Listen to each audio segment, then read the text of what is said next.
अस्सलाम वालेकुम दोस्तों, आज हम बात करेंगे काइन मास्टर के बारे में। काइन मास्टर में फुल स्क्रीन वीडियो आपकी अगर नहीं आ रही है तो ये वीडियो आपके लिए है।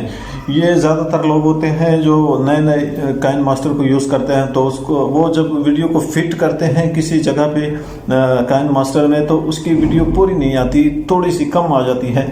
यानी उसकी रेजोल्यूशन वो 16.9 रख लेते हैं, उसके बाद भी उसकी वीडियो उतनी नहीं होती जितनी की होनी चाहिए।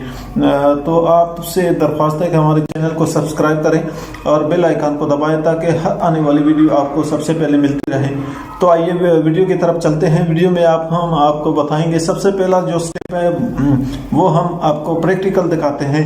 आपने जब भी वीडियो शूट करनी है फ्रंट कैमरे से, मिसाल के तौर पर आपने शूट करनी है, ये मेरे पास दूसरा मोबाइल नहीं है, इस वजह से मैं ये कवर इसका आपको दिखा रहा हूँ मोबाइल का। अगर आप वीडियो शूट करते हैं तो वीडियो शूट करने में सबसे पहले आपको चाहिए कि आप वीडियो इस तरह से शूट ना किया करें। यानी फ्रंट कैमरा आप ऐसे रख लेते हैं, तो जब आप ऐसे रखेंगे तो काइन मास्टर में जब आप जाएंगे, काइन मास्टर को जो आपने ऐसे शूट की हो, ऐसे शूट करने वाली वीडियो काइन मास्टर में फिट नहीं आएगी। आप उसको जूम करेंगे तो आधा हिस्सा जो है वो बात। जब भी वीडियो शूट करनी है फ्रंट कैमरे से या फिर बैक कैमरे से, आपने वीडियो इस तरीके से शूट करनी है।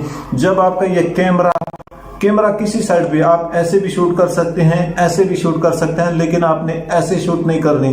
अगर आप ऐसे शूट करेंगे तो आपकी कभी भी वीडियो काइन मास्टर में फिट नहीं आएगी। तो उम्मीद करता हूँ आपको समझ आ गई होगी। इंशाल्लाह मिलते हैं।